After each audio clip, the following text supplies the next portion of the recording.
Hello, my name's Mike Parker. I am the Chaplain General of the British Army. And at the moment, I am busy preparing for the London Marathon. As part of my preparation, I am spending some time doing training with chaplains from the Royal Army Chaplains Department. And today, I am joined by Padre Graham. Graham, do you want to introduce yourself? Absolutely, CG. My name is Graham McConville. I'm an Army chaplain. I'm almost at the 12-year point this moment. From Northern Ireland.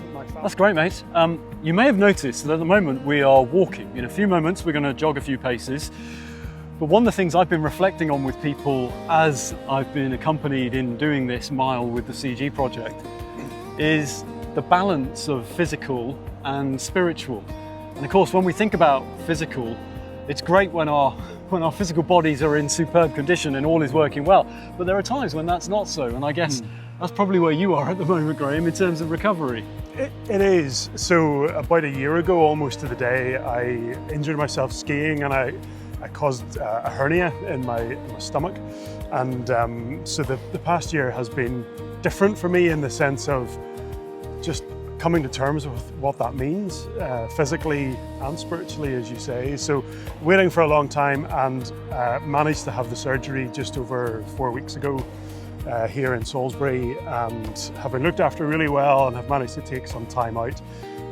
But even just engaging with this project has kind of highlighted something of the frustration that there is, because I just want to run. And, so we'll try not to break those rules too much, but we might just have a little gentle jog. So balancing the physical and the spiritual. Talk about your own journey fitness-wise in the Royal Army Chaplains Department. Has that been something easy for you? Is it something you've had to work at a lot?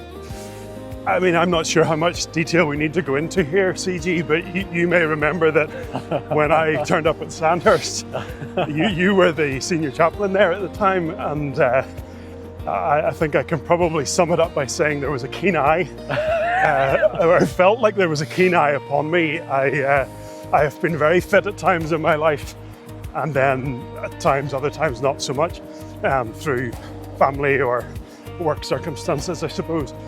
But there was no doubt that there was an expectation to be able to maintain a personal level of fitness that was kind of appropriate to the organisation that we work in, and that allowed us to, continue to serve those that we need to serve, kind of without letting ourselves down, so we put it that way. So yeah, there's a mixture of feeling the need to do it, but also wanting to maintain a good level of fitness. And it's really important. It's so easy to hide away from the fitness challenge, and yet such an easy way to do chaplaincy. Turn up for a phys session with a unit and people love you. People genuinely love you because of that.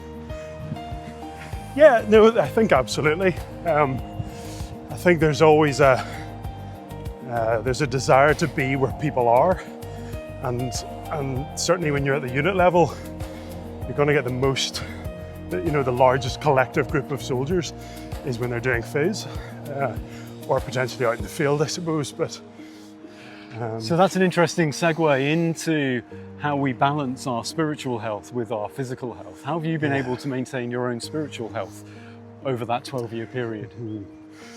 Wow. Do it's fluctuated, and as I suppose we would all maybe admit, but I have found, unsurprisingly, that other people play a big role in that. Sure. I remember when I was being recruited, or certainly talking to people about joining the Royal Army Chaplains Department, that a sense of personal spiritual robustness was crucial. And I probably didn't really understand the language or the sentiment at the time, but I think what was meant was we need to be able to exist spiritually on our own, which I think is probably counter really to what the Bible tells us, because we exist in community, and I think God intended for us to work out our faith with other people.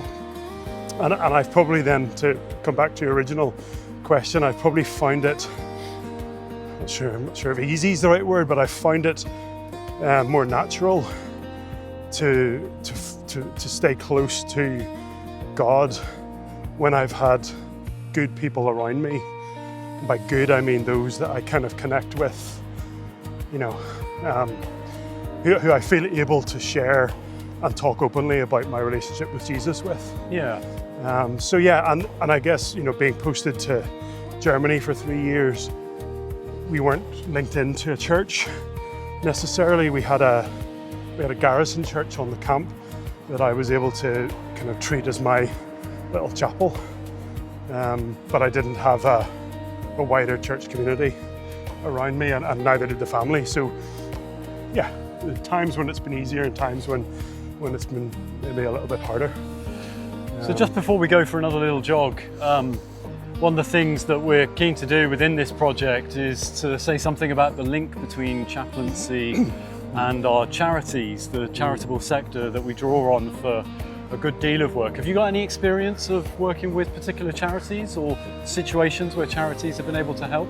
No, certainly everywhere I've been, there have been opportunities to assist and to help soldiers or officers, you know, who have just faced a particularly difficult time, whether that's, you know, a health thing in the family or with children, or, you know, I'm thinking specifically of examples maybe of some of our Foreign and Commonwealth soldiers who've had a bereavement overseas and have needed some kind of support and funding to help with that. The Army Benevolent Fund have definitely been kind of one of the charities that I've been aware of. Certainly true, mate. And let's jog our way to this finish line without injuring you. So one of the things that's particularly impressive about being in the RACHD is the colleagueship that we develop. Yeah. You get to know people really well. You work alongside them in all sorts of interesting places. For you, what's been the highlight of that colleagueship? Well, without naming names, I was able to spend some time just at the end of last week with a colleague who I've known from day one. Actually, he's a colleague and a friend who was there when I turned up at Amport House, as it was, on my first day in the department. And whilst he was in a kind of a leadership and an instructing role at the time, just that ability to encourage me when it's been necessary. And not just me, actually my wider family as well. When I was deployed about 5 or 6 years ago, he was the first person at the door to help the family whenever there was a bit of an issue. And all part of the rich tapestry of the Royal Army Chaplains Department.